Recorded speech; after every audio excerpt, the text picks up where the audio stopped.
हम कृषि की बात कर रहे हैं और कृषि के अंतर्गत हमने पिछले वीडियो में पढ़ा था न्यूनतम समर्थन मूल्य प्रणाली को। तो उसका वो पहला पार्ट था, दूसरा पार्ट आज पढ़ेंगे। देखिए, न्यूनतम समर्थन मूल्य प्रणाली भारत में 1965 से संचालित है और 1965 से 75 तक तो ये नियमित रूप से घोषित नहीं किए जाते थे। किसी साल किया, किसी साल नहीं किया, लेकिन बाद में 75 से लेकर अब तक तो हर साल घोषित किए जाते हैं। अच्छा, 23 फसलों के घोषित किए जा रहे हैं अभी, जैसे लास्ट ईयर जो घोषित हुआ। तो ये एक साथ 23 नहीं, बड़ी फसलें शुरुआत में 1-2 फसलें थी, फिर साल दर साल उनको बढ़ाते गए। अब आगे 5 साल बाद देखेंगे आप तो 23 से भी ज्यादा मिलेगी आपको। कई फसलें जो भी इसके दायरे में नहीं है उनको भी सम्मिलित करेंगे। अब चूंकि देखो, ये जो न्यूनतम समर्थन प्रणाली है, इसमें अभी इस साल की बात करें 23 फसलों को सरकार खरीदती है तो भारी भरकम पैसा सरकार को खर्च करना पड़ता है। अब सरकार मान लो किसी योजना पे, किसी कार्यक्रम पे या किसी कार्य पे इतना पैसा खर्च करती है ना, तो ऐसे ही नहीं करती है। उसके पीछे कोई लॉजिक होता है, कोई उद्देश्य होता है। तो हम ये भी जानेंगे कि ये जो प्रणाली, ये जो सरकार ने योजना चला रखी है न्यूनतम समर्थन मूल्य है, इसके उद्देश्य क्या रहे हैं। भाई कुछ ना कुछ फायदा होगा इससे देश को, इसीलिए चलाया गया इसको। तो इसके उद्देश्य जानेंगे। उद्देश्य, न्यूनतम समर्थन मूल्य प्रणाली के उद्देश्य है the objectives of MSP system. अब इसमें पहला जाएंगे किसानों के हितों की रक्षा। किसानों के हितों की रक्षा करना, to protect the interests of the farmers. कैसे? जैसे मैंने आपको पिछली वीडियो में उदाहरण बताया था खरबूजे वाले का। तो खरबूजे वाले को लॉस हुआ ना, 10 रुपए तो 1 किलो खरबूजा पैदा करने में उसके घर में खर्चा आया, और जब बेचने गए तो 3 रुपए किलो ही मिले, यानी 7 रुपए का तो लॉस ही हो गया। फायदा तो बहुत दूर की बात रही। फायदा तब होता जब 10 से ऊपर की रेट में बिकता हो। तो 7 रुपए का लॉस हो गया ना, तो यहाँ किसानों के हित की रक्षा नहीं हुई। यहाँ क्या हुआ, इसके हितों का कुठाराघात हुआ, उसे लॉस हुआ। एक तो ये घटना हुई। दूसरी घटना आपने देखी सरसों वाली। सरसों के किसान को क्या हुआ, उसके भी 3000 रुपए पर क्विंटल का खर्च आया सरसों की फसल पैदा करने में। अच्छा, बाजार में रेट 3000 ही थी, लेकिन उधर क्या आके इस प्रणाली के तहत सरकार ने 4500 की रेट से 4425 रुपए प्रति क्विंटल की रेट से सरकार ने खरीद लिया। तो ये मानो लगभग किसान को 50% का फायदा हो गया ना। तो वहां क्या हुआ, किसान के हित की रक्षा हुई। वो जो 50% का फायदा हुआ उसे क्या कहेंगे, किसानों के हितों की रक्षा होना। तो वो रक्षा हो गई ना। तो इसका उद्देश्य यही था कि किसान को लॉस नहीं होना चाहिए, और लॉस तो होना ही नहीं चाहिए, उल्टा उसको फायदा होना चाहिए। फायदा भी ठीक ठाक फायदा, उचित फायदा होना चाहिए। ऐसा नहीं 10-5%। अच्छा, 3000 रुपए उत्पादन लागत आई है, चलो 100-200 रुपए ज्यादा मिल जाए किसान को, बस ठीक। ऐसा नहीं है, अभी 50% फायदा होना चाहिए किसान को। तो ये किसानों की हितों की रक्षा करना कहलाता है। समझ गए? अब आप कहेंगे अगर जैसे खरबूजे को भी इस न्यूनतम समर्थन मूल्य प्रणाली में शामिल कर लें तो क्या होगा, खरबूजे वाले किसान की भी हितों की रक्षा हो जाएगी। तो इसका उद्देश्य ये है, एक तो किसानों के हितों की रक्षा करना, दूसरा है इसमें उत्पादन बढ़ाने के लिए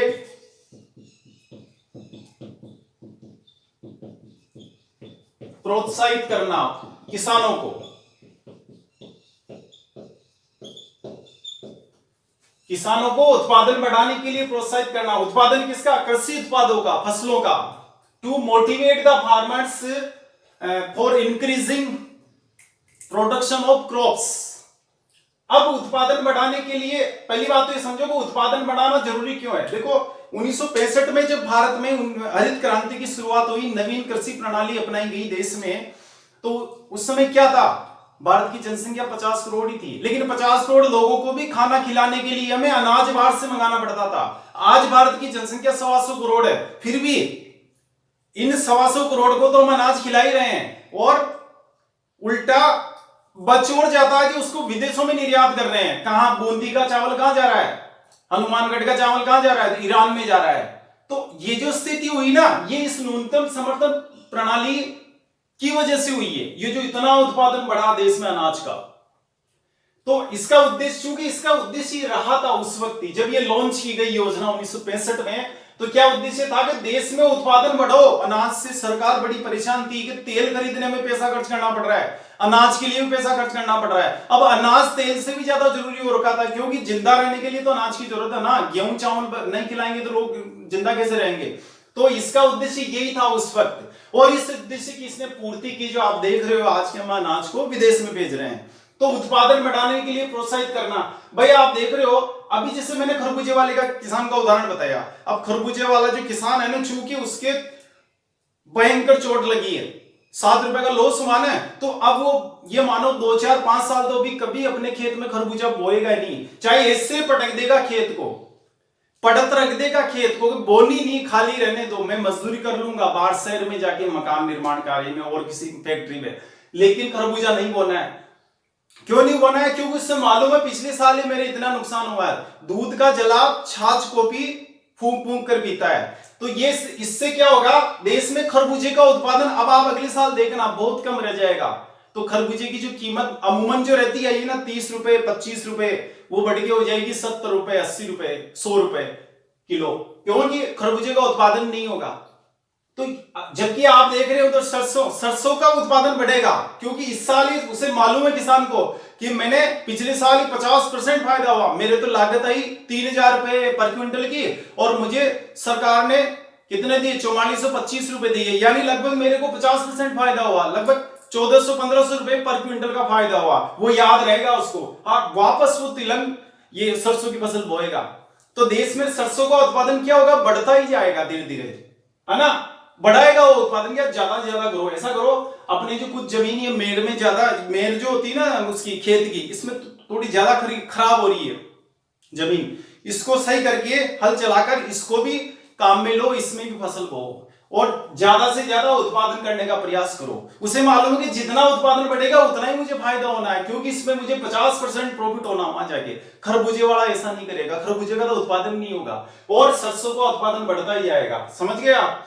अगर ये नहीं होना तो अब आज अगर अपने को खरबूजे का उत्पादन बढ़ाना है तो फिर एमएसपी में शामिल करना पड़ेगा उसको भी। अगर खरबूजे के किसान को अभी 15 रुपए मिल जाते 1 किलो पे, तो वो भी खरबूजे का दोबारा वापस क्या करता, वो ही करता खरबूजे। उसे मालूम है पिछले साल मैंने 50% फायदा कमाया था, लेकिन चूंकि उसको तो लॉस हुआ इस साल, तो अब नहीं बोएगा। तो उत्पादन अगर बढ़ाना है, जैसे सरसों का उत्पादन बढ़ता जा रहा है देश में, अनाज का उत्पादन बढ़ रहा है, तो वो इसलिए बढ़ रहा है ना अनाज का उत्पादन, 65 से लेकर आज जो एकदम वृद्धि हुई है अनाज के उत्पादन में, उसमें इस एमएसपी सिस्टम की बहुत बड़ी देन है।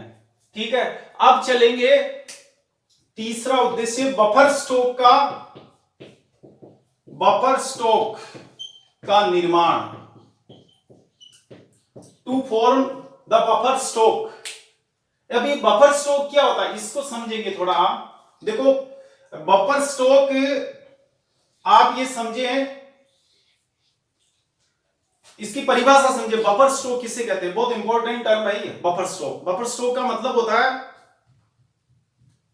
कि किसी वस्तु को आपातकाल के लिए संग्रहित करके रखना, इकट्ठा करके रखना। क्या पता भाई कोई सामान है, मान लो अभी कोरोना बीमारी चल रही है, अब आपको मालूम है क्या पता जैसे कि भाई तेल का उत्पादन हो ही नहीं, खाद्य तेल जो होता है जैसे सरसों मूंगफली का तेल आप काम में लेते हैं, तो आपने जैसे वैसे 2 किलो 3 किलो खरीदते हो, इस बार आप पूरा ही पीपा ही उठा के ले आए तेल का, कि क्या पता अभी साल भर ही फैक्ट्री में उत्पादन नहीं हो, वहां फैक्ट्रियां बंद रहे, हो सकता है मजदूर जाए नहीं काम करने का, मुझे तो डर लगता है क्या पता कोरोना में चपेट में ले ले, तो वो जो मील है तेल की वो बंद रहेगी, तो उसका परिणाम क्या होगा, उत्पादन नहीं होगा। इसलिए उस डर के मारे आपने एक पीपा खरीद लिया सीधा ही, तो वो जो खरीद के रखा ना वो बफर स्टॉक कहलाता है। इमरजेंसी के लिए जब कोई वस्तु रखी जाती है संग्रहित करके, सरकार भी ऐसे बफर स्टॉक करती है, जैसे आम आदमी कर रहा है ना भी कोरोना के डर से, कि साल भर का तो राशन रख लो घर में, क्या पता क्या स्थिति हो, उत्पादन ही नहीं हो, या हो फिर रेट बहुत ऊंची हो जाए, उत्पादन तो हो जाए लेकिन कीमत बहुत ज्यादा बढ़ा दे, तो इस डर से क्या करते हैं लोग पहले से इकट्ठा कर लेते हैं। सरकार भी इकट्ठा करती है, और क्या करती है सरकार करती है मुख्य रूप से जो बफर स्टॉक होता है गवर्नमेंट का, वैसे तो पेट्रोल वगैरह भी होता है, लेकिन मुख्य रूप से कृषि उत्पाद होते हैं।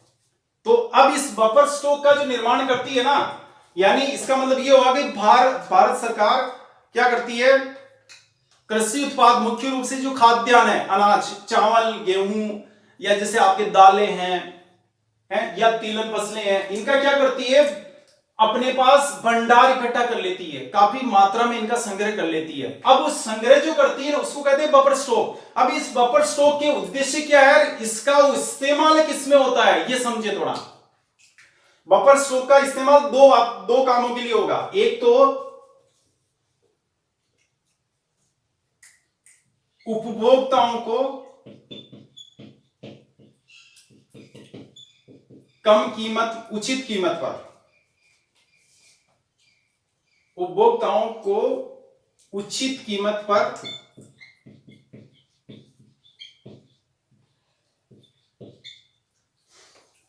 कृषि उत्पाद या ये मान लो खाद्यान्न उपलब्ध कराना, मुख्य रूप से खाद्यान्न उपलब्ध कराना।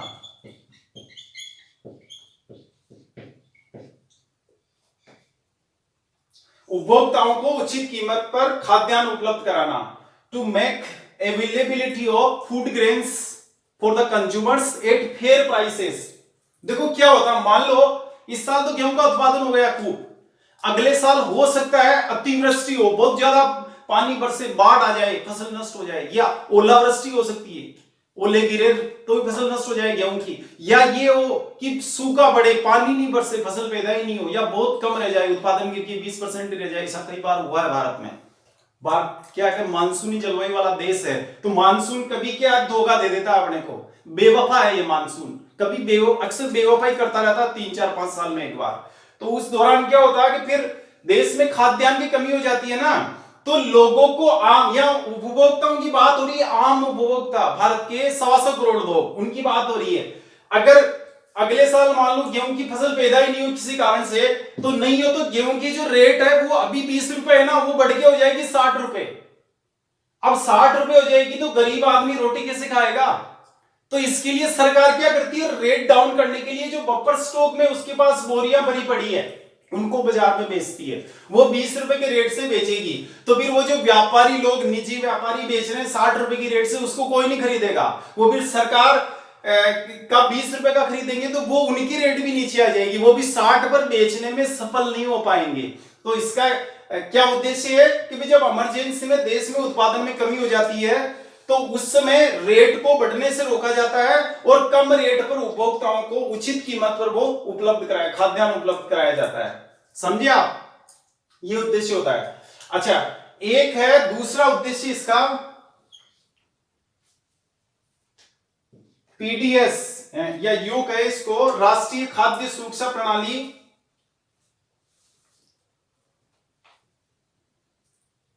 यूं भी कह सकते हैं आप सार्वजनिक वितरण प्रणाली, सार्वजनिक वितरण प्रणाली में उपयोग, पब्लिक, पीडीएस बोलते हैं इसको, public distribution system, public distribution system. भाई आप जानते हैं ना, भारत में राशन की दुकानें हैं, और राशन की दुकानें पूरे देश में, राशन की दुकानों से क्या होता है, उचित मूल्य की दुकान भी बोलते हैं उनको। उचित मूल्य की दुकान इसीलिए बोलते हैं कि वहां कम कीमत पर विशेष रूप से खाद्यान्न या आवश्यक वस्तुएं जो होती है, अनाज वगैरह है, केरोसिन है, या जैसे चीनी वगैरह, ये उपलब्ध कराई जाती है। तो सार्वजनिक वितरण प्रणाली में सरकार अभी जैसे राष्ट्रीय खाद्य सुरक्षा अधिनियम 1913 बना, उसके तहत सरकार अभी भारत के लगभग 80 करोड़ लोगों को क्या उपलब्ध करा रही है, 2 रुपए किलो में तो गेहूं और 3 रुपए किलो में चावल, और मोटा अनाज 1 रुपए किलो, वो उपलब्ध जो करा रही है ना, वो करा रही है। तो वो कहां से आ रहा फिर अनाज, वो यहां से आ रहा है, इस बफर स्टॉक से निकाला जाता है। इसके गोदाम होते हैं सरकार के, बफर स्टॉक के लिए क्या, अगर देश भर में गोदाम बने हुए, जैसे राजस्थान में कोटा में बना हुआ, बूंदी में बना हुआ, गंगानगर में बना हुआ, जयपुर में बना हुआ, उदयपुर में बना हुआ है। वैसे आप चल जाओ पंजाब हरियाणा में काफी ज्यादा में, क्योंकि वहां कृषि प्रोडक्शन बहुत ज्यादा है, तो वहां ज्यादा गोदाम मिलेंगे। सब जगह देश में गोदाम बने हुए हैं सरकार के, उन गोदामों को संयुक्त रूप से बफर स्टॉक कहते हैं। देश भर में गोदाम है, तो सरकार क्या करेगी कि जैसे राजस्थान में मान लो राशन की दुकानों से राष्ट्रीय खाद्य सुरक्षा योजना के तहत 2 रुपए किलो गेहूं उपलब्ध कराना है लोगों को, तो जो उपलब्ध कराना है ना, तो फिर यहाँ कोटा में बफर स्टॉक के तहत उसका गोदाम भरा पड़ा है, कोटा के गोदाम से उस गेहूं को निकाला जाएगा और इन राशन की दुकानों पर सप्लाई किया जाएगा। तो राशन की दुकानों पे आपको जो 2 रुपए किलो में गेहूं मिलता है या 3 रुपए किलो में चावल मिलता है, वो यहां से आता है इस बफर स्टॉक से। और सरकार क्या करती है, सार्वजनिक वितरण प्रणाली को बनाए रखने के लिए बफर स्टॉक बनाए रखती है, यानी अपने पास संग्रह करती है, हर साल खरीदना होता है। ये भी पर्पज है कि यार अगर अपन गेहूं नहीं स्टॉक करेंगे, संग्रहित नहीं करेंगे, तो फिर सार्वजनिक वितरण प्रणाली में के तहत अपन कैसे बांटेंगे, लोगों को गेहूं कहां से देंगे लाके। तो एक उद्देश्य ये भी होता है बफर स्टॉक का निर्माण करना, और बफर स्टॉक का उपयोग इन 2 कार्यों में किया जाता है, समझ गए। तो ये उद्देश्य भी है सरकार का, भी बफर स्टॉक बना रहना चाहिए। अभी सरकार की स्थिति ये मान लो आप कि सरकार के पास इतना स्टॉक होता है कि पूरे देश को, ये मान लो आप 5-6 महीने का ये वो भोजन उपलब्ध करा सकती है, मतलब इतना गेहूं और चावल एडवांस में उसके पास भरा रहता है। यानी आज सरकार के गोदाम में इतना गेहूं भरा है, इतना चावल भरा है कि 6 महीने आगामी तक वो पूरे देशवासियों को अनाज बांट सकती है खाने के लिए। ये लगभग मोटा मोटा अनुमान ये है। हालांकि जैसे जुलाई में जाएंगे आप, तो जुलाई में स्टॉक सबसे ऊपर होता है, 9 महीने का स्टॉक होता है जुलाई में, और जैसे जनवरी में कम हो जाता है, 5 महीने का स्टॉक होता है, उसमें अलग अलग सिस्टम है। अब आपके चूंकि आरएस में इतना डीप नहीं पूछा जाता, पीसीएस में भी इतना डीप नहीं आता, आईएएस का फैक्ट है वो थोड़ा, तो उसके बारे में ज्यादा चर्चा नहीं करेंगे, अपनी रिक्वायरमेंट्स बस यही पूरी हो जाएगी, तो आप उसमें डीपली नहीं जाएंगे। इतना ही समझ लें कि बफर स्टॉक का निर्माण करने के लिए सरकार ने क्या है कि न्यूनतम समर्थन मूल्य प्रणाली अपनाई, ताकि अनाज या खाद्यान्न इकट्ठा कर सके। आप इसकी वो ले लीजिएगा स्क्रीनशॉट। चलो ले चुके होंगे आप, अब आगे बढ़ते हैं। देखिए कृषि मूल्य जो होते हैं वो कई प्रकार के होते हैं, और इनके बारे में भी एग्जाम में पूछा जाता है। तो आज हम जानेंगे कृषि मूल्य कितने प्रकार के होते हैं और उनके क्या अर्थ हैं।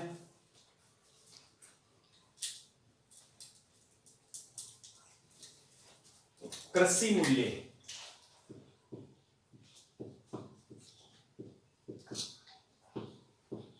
Agriculture prices. तो कृषि मूल्य में जाएंगे, देखिए तो सबसे पहले एमएसपी। एमएसपी ये तो पढ़ चुके हैं ना अपन भाई, ये तो हमने आपको पढ़ा दिया। न्यूनतम समर्थन मूल्य, न्यूनतम समर्थन मूल्य पढ़ चुके। एक तो ये होता है, समझ गए, और एक होता है खरीद मूल्य,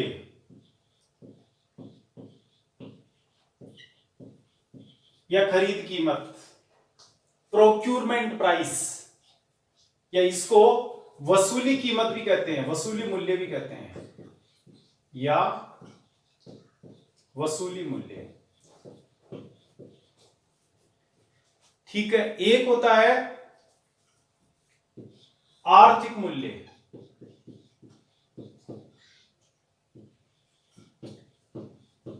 इकोनॉमिक प्राइस। क्या नाम है इसका? Economic price. एक होता है निर्गमन मूल्य,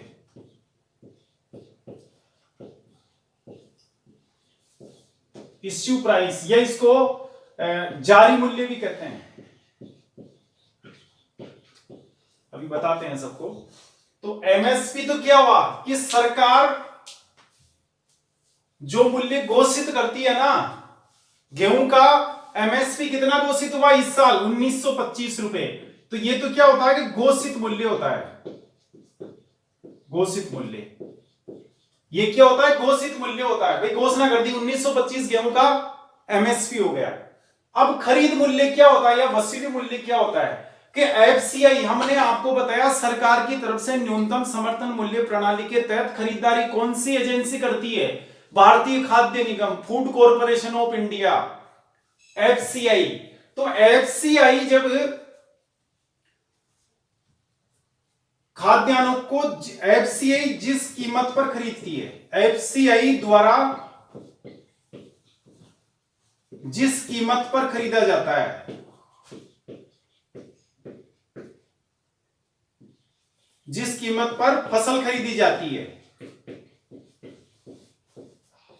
समझ गए ना। एफसीआई द्वारा जिस कीमत पर फसल खरीदी जाती है उस मूल्य को कहते हैं, या उस कीमत को कहते हैं खरीद मूल्य या वसूली मूल्य। समझ गया। अब आप कहेंगे साहब वो तो एमएसपी पे तो खरीदेगी वो, तो इसमें क्या फर्क हुआ? फर्क है दोनों में। क्या होता है, जिसे एमएसपी जो है ना वो तो गेहूं की कितनी 1925 रुपए, गेहूं की बात करेंगे 1925 रुपए ना गेहूं की इस साल। अब मान लो यहां इस साल तो नहीं थी ऐसी स्थिति, कई बार हो जाती है कि जैसे बाजार में गेहूं की रेट चल रही है 25 रुपए, या मान लो आपकी 23 रुपए चल रही है, बाजार में रेट क्या है 2300 रुपए प्रति क्विंटल गेहूं की बाजार की रेट है। तो अब क्या है कि सरकार अगर किसानों से कहेगी कि चलो मेरे को आप समर्थन मूल्य पर गेहूं दे दो, तो एफसीआई को किसान नहीं देगा। वो क्या कहेगा, हम आपको नहीं देंगे, आपका जो एमएसपी है वो तो बाजार रेट से कम है। बाजार का जो व्यापारी है, हमारे गांव का जो सेठ है, साहूकार है, व्यापारी है, वो मेरे से 2300 रुपए में ले रहा है, तो मैं तो उसको बेचूंगा। तो किसान क्या फिर व्यापारी को बेचता है। अगर ये रेट इस रेट से ये रेट अधिक होती है, कई बार होती है सर, ऐसा बहुधा आपको तो देखने को मिल जाएगा। तो ये रेट जब यानी एमएसपी इस रेट से कम होती है ना, तो किसान इस रेट पे बेचता है। अब जो खरीदेगा उसको बेचेगा, व्यापारी खरीद रहा है इस रेट पे तो व्यापारी को बेचेगा। एफसीआई नहीं खरीद रहा तो क्या होगा, एफसीआई को नहीं बेचेगा। लेकिन मैंने आपको अभी पहले बताया था कि बफर स्टॉक के लिए, आपातकाल के लिए, सार्वजनिक वितरण प्रणाली के लिए, राष्ट्रीय खाद्य सुरक्षा अधिनियम के तहत लोगों को कम कीमत पर गेहूं चावल उपलब्ध कराने के लिए एफसीआई को क्या करना पड़ता है, अपने पास अनाज खरीद कर रखना पड़ता है। तो खरीदना तो पड़ेगा ही, वरना बांटेगी क्या। तो फिर एफसीआई को भी मजबूर होकर इस प्राइस पे खरीदना पड़ेगा, क्योंकि इससे कम पर किसान उसको बेचेगा ही नहीं, व्यापारी लेने को तैयार बैठा वहां। तो समझ गए ना। तो ये जो कीमत होती है, खरीद मूल्य या वसूली मूल्य जो होता है, क्या समझिए, खरीद मूल्य कहते हैं इसको, या वसूली मूल्य प्रोक्यूरमेंट प्राइस कहते हैं। ये जो होता है ये या तो इसके बराबर होगा या इससे अधिक होगा। इसकी एक विशेषता क्या है, या तो ये जो खरीद मूल्य होता है एमएसपी के बराबर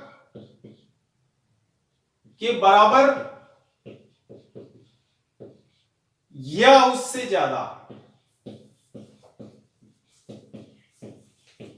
इसकी ये विशेषता होती है कि ये जो प्रोक्यूरमेंट प्राइस है, खरीद कीमत है, वसूली कीमत है, ये हमेशा या तो इसके बराबर होगी या इससे अधिक होगी। जैसे अगर इस साल क्या हुआ कि गेहूं की बाजार में जो कीमत थी ना वो 1700-1800 रुपए थी, तो फिर किसान ने क्या किया कि भाई ज्यादा कौन दे रहा पैसे, कि ज्यादा तो सरकार दे रही है, तो फिर उसने सरकार को बेच दिया। अब सरकार क्या 1925 से नीचे तो खरीद नहीं सकती, क्योंकि उसने न्यूनतम समर्थन मूल्य घोषित कर रखा है, इस प्राइस में खरीदना ही खरीदना चाहिए, बाजार में रेट कोई सी हो। वहां कम भी है तो भी सरकार को तो इसी रेट पे खरीदना है।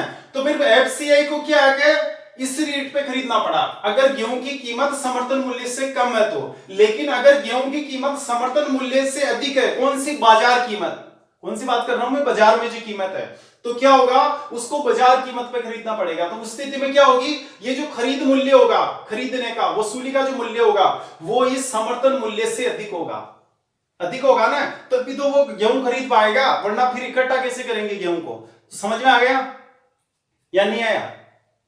अब चलेंगे आगे, आर्थिक मूल्य, इकोनॉमिक प्राइस कहते हैं इसको। अब इस आर्थिक मूल्य में कौन कौन सी कीमतें सम्मिलित होती है उस गेहूं की, देखो, एक तो एमएसपी, ध्यान से समझना भाई इसको, एमएसपी या पीपी। पीपी का मतलब होता है प्रोक्यूरमेंट प्राइस, यानी खरीद मूल्य को प्रोक्यूरमेंट प्राइस कहते हैं। तो ये दोनों में से एक ही होगी ना, या तो इस पे खरीदेगा या फिर इस पे खरीदेगा। तो ओब्लिक कर रखा हमने कि या तो एमएसपी या पीपी, प्लस उसमें क्या जुड़ेगा, परिवहन, परिवहन क्यों जुड़ेगा? मान लो एफसीआई ने, भारतीय खाद्य निगम ने राजस्थान के टोंक से गेहूं खरीदा। अब टोंक से गेहूं खरीद के अपना गोदाम है उसका कहां पे? कोटा में। कोटा लेके जाएगा ना वो, तो कोटा लेके जाएगा तो 150 किलोमीटर की डिस्टेंस होगी, तो 150 किलोमीटर उसको ले जाने के लिए क्या करना पड़ेगा?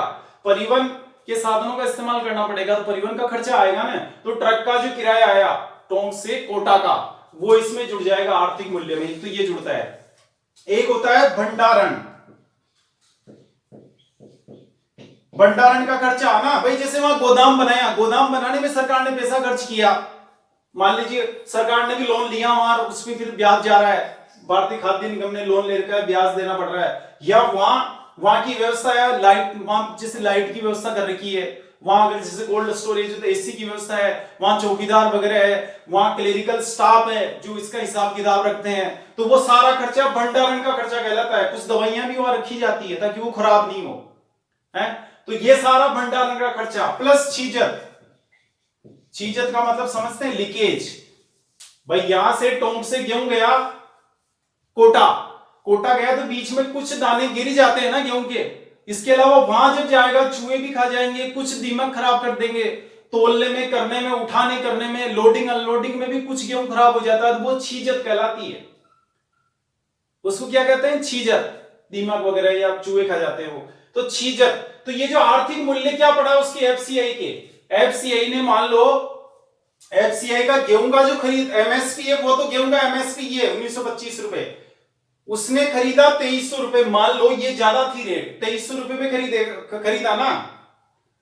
अब यहां पे मान लो उसने परिवहन भंडारण छीजत, इसको आप 2300 ना करके थोड़ा मैं एग्जैक्ट इसको एक्चुअल उस रेट पे ले चलता हूं जो वास्तव में होती है, तो आप ये मान लो यहां 21 रुपए के रेट से खरीदा, 2100, है ना, इतना मान लो। तो मैं एग्जैक्ट जो अभी इस साल प्रैक्टिकल में जो हुआ है, जो मैं अक्सर क्या है, इस साल तो नहीं हुआ लेकिन अक्सर सरकार के साथ ऐसा होता है कि वो ऊंची रेट पर खरीदती है तो फिर उसके इतना खर्चा पड़ जाता है। 2100 है ना, ये परिवहन भंडारण छीजत।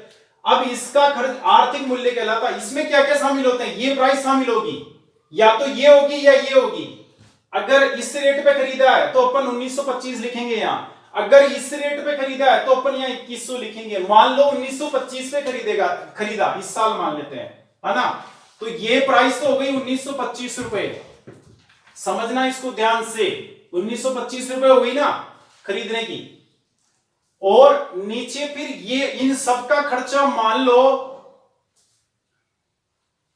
275 रुपए पर क्विंटल चल रहा है भाव, तो टोटल कितना हो गया? 2200 रुपए हो गए ना। कितने हो गए? 2200 रुपए प्रति क्विंटल।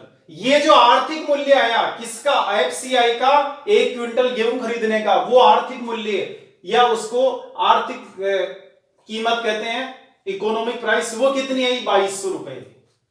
समझे ना आप? 2200 रुपए खरीदा तो किसान को तो 1925 रुपए ही मिले, लेकिन इसके तो इतना खर्चा पड़ गया क्योंकि खरीदा, उसको फिर लेके गए गोदाम में, गोदाम में जब उसको स्टोर किया, वहां संग्रहित किया, तो उसका खर्चा इतना आता, 2200 रुपए पड़ गया। अब इस गेहूं को किसके लिए जारी कर रहे हैं? मान लो सरकार जारी कर रही है सार्वजनिक वितरण प्रणाली के तहत लोगों को उपलब्ध कराने के लिए, मान लो राष्ट्रीय खाद्य सुरक्षा योजना के तहत उपलब्ध करा रहे हैं, तो वो जारी मूल्य कहलाता है कि निर्गमन। निर्गमन का मतलब होता है इश्यू, तो इसे कहते हैं इश्यू प्राइस, निर्गमन मूल्य या जारी मूल्य। निर्गमन का मतलब होता है जारी देना, तो इश्यू प्राइस है ना, यानी जारी मूल्य, निर्गमन मूल्य।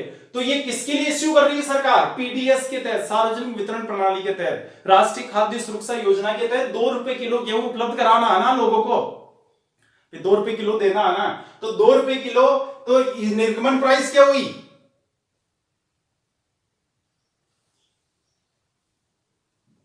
2200 रुपए हो गई ना आपके। तो अब आप मानो 200 रुपए पर क्विंटल, निर्गमन प्राइस क्या हुई? 200 रुपए पर क्विंटल। अब इसको आप ये भी मान सकते हो कि 2 रुपए पर क्विंटल, ये 22 रुपए में खरीदा, इधर चलो आप 19 रुपए 25 पैसे में खरीदा उसने, समझे, है ना, 19 रुपए 25 पैसे में खरीदा, और उससे क्या हुआ कि फिर इसको स्टोर करने की लागत आई 2 रुपए 75 पैसे, ऐसे करके 22 रुपए उसकी कॉस्ट पड़ गई 1 किलो की, है ना।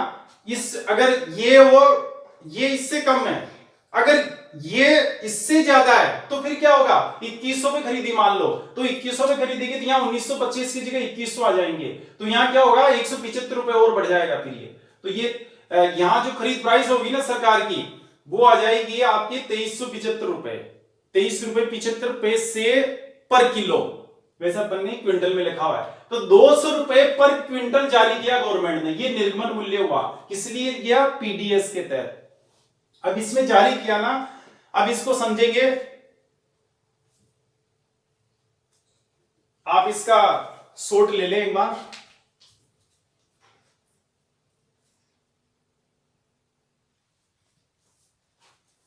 चलिए इसमें अब आपको थोड़ा इसमें डिटेल में और बता देते हैं आगे कि 200 रुपए पर क्विंटल भारतीय खाद्य निगम जारी कर रहा है, या ये माने कि सरकार जारी कर रही है। अब इसमें आपको एक बड़ा ही पॉपुलर फैक्ट समझना है, अक्सर जिसकी चर्चा मीडिया में होती रहती है, कि 200 रुपए यानी इसको ये मान ले आप 2 रुपए प्रति क्विंटल, है ना, या सॉरी 2 रुपए प्रति किलोग्राम, 2 रुपए प्रति किलोग्राम में जारी किया। अच्छा, खरीद यहां पे आर्थिक लागत क्या है इसकी, 2200 रुपए प्रति क्विंटल, यानी 22 रुपए प्रति किलोग्राम, यह आई ना खरीद प्राइस, सॉरी आर्थिक मूल्य उसका। खरीद प्राइस तो कम थी, लेकिन वो उसका मेंटेनेंस का चार्ज वगैरह, ये जो 22 रुपए प्रति किलो जारी किया इस रेट में 2 रुपए में, राष्ट्रीय खाद्य सुरक्षा योजना के तहत लोगों को उपलब्ध कराने के लिए। अब इसको समझना आप, ये गेहूं की बात कर रहे हैं अभी अपन यहां, है ना, तो मैं गेहूं का उदाहरण बताता हूं। गेहूं सब्सिडी, गेहूं की बात है ये, सब्सिडी, और इसको आप ऐसा करें, हिंदी में सहायिकी कहते हैं, सहायिकी, इंग्लिश में कहते हैं इसको सब्सिडी। सब्सिडी बड़ा पॉपुलर टर्म है ये, सब्सिडी बराबर आर्थिक मूल्य या आर्थिक कीमत माइनस जारी मूल्य या निर्गमन मूल्य, जारी मूल्य। अब ये सहायिकी क्या होती है, सब्सिडी, अक्सर आपको सुनने मिल जाएगा ये, और बड़ा विवादास्पद है ये दुनिया में, दुनिया भर के देश आज, अमेरिका भी अगर भारत को किसी मामले में डांटता है या शिकायत करता है तो वो एक ही है सबसे ऊपर, सब्सिडी का। आप किसानों को सब्सिडी बहुत दे रहे हो, इसलिए आपके वहां सस्ता पड़ता अनाज, हम सब्सिडी नहीं देते। तो ये एक बड़ा विवादास्पद मामला बना हुआ है पूरी दुनिया में। तो इसको समझिए, सहायिकी क्या होती है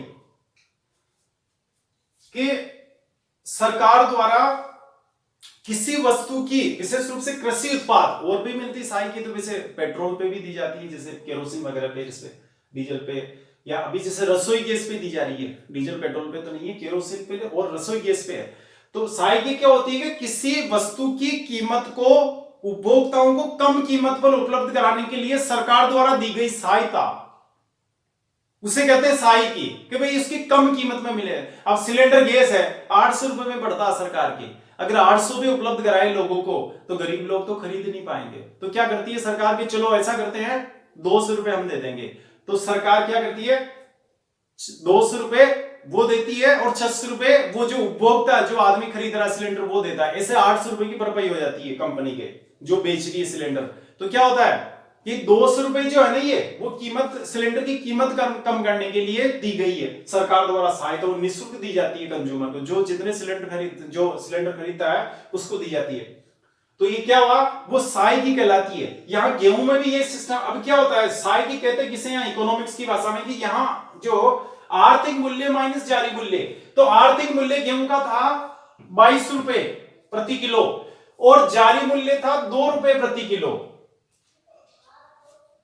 कितना आया, 20 रुपए, 20 रुपए आया ना। आर्थिक मूल्य माइनस जारी मूल्य 20 रुपए, यानी सरकार के तो घर में कीमत बढ़ रही है उस गेहूं की 22 रुपए, खरीदना करना, उसको वहां गोदाम में रखना, फिर परिवहन खर्चा, वहां का उसके चौकीदारी वगैरह का सारा खर्चा, उसको बनाए रखना, और दे कितने में रही है 2 रुपए किलो में ही। तो सरकार के घाटा कितने का हुआ 20 रुपए का। ये जो 20 रुपए है यही कहलाती है साई की। और चूंकि यहां बात अपन गेहूं की कर रहे हैं तो ये गेहूं की साई की कहलाएगी, वीट सब्सिडी। ज्यादातर लोग इसे सब्सिडी शब्द का इस्तेमाल करते हैं, मीडिया वाले अखबार में भी सब्सिडी लिखा हुआ आएगा, हिंदी में भी लिखेंगे सब्सिडी लिखेंगे वो। तो आप समझ गए सब्सिडी क्या होती है। ये 20 रुपए सब्सिडी है, यानी आपको भी 2 रुपए किलो जो गेहूं उपलब्ध हो रहा है ना राशन की दुकान से, राष्ट्रीय खाद्य सुरक्षा योजना के तहत, तो वो सरकार के पड़ रहा है 22 रुपए किलो में और आपको 2 रुपए किलो में दे रही है। यानी 1 किलो पे सरकार कितना कितना घाटा झेल रही है 20 रुपए का। समझे आप। आज की तारीख ये एक्चुअल में बता रहा हूं रेट आपको, ये ऐसा नहीं भाई बनावटी या सिखाने के लिए उदाहरण सेट कर दिया, ये वास्तव में इतना घाटा है। ये अपने को 2 रुपए मिल रहा है और गवर्नमेंट के रेट पड़ रही 22 रुपए। तो ये 20 रुपए ही साई की कहलाती है, सब्सिडी कहलाती है। तो हमने क्या बताया आपको, कृषि मूल्य ये इतने प्रकार के होते हैं, एमएसपी, पीपी प्रोक्यूरमेंट प्राइस खरीद मूल्य या वसूली कीमत, एफसीआई जिस कीमत पे खरीदता है, और अभी जैसे आर्थिक मूल्य, आर्थिक मूल्य आपको बता दिया उसमें क्या क्या आएगा, ये प्लस उसमें जो भी खर्चा रखने करने का वो परिवहन, और फिर जारी करती है वो जारी मूल्य हो गया। इसमें आप इसे ध्यान रखेंगे कि जो खरीद मूल्य होता है या वसूली कीमत जो होती है वो हमेशा इसके बराबर या इससे अधिक होगी। बस ये ध्यान रखेंगे, एग्जाम में पूछा जाता है कई बार कि ये इसके बराबर होती है, कम कम तो होने का सवाल ही नहीं है। ये कीमत कभी भी इससे कम नहीं होगी, या तो इसके बराबर होगी या इससे अधिक होगी, वो मैंने आपको बता दिया। समझ गए। तो ये आपके रहा, इसमें गेहूं सब्सिडी वगैरह हो गया और ये आपके न्यूनतम समर्थन मूल्य प्रणाली हो गई।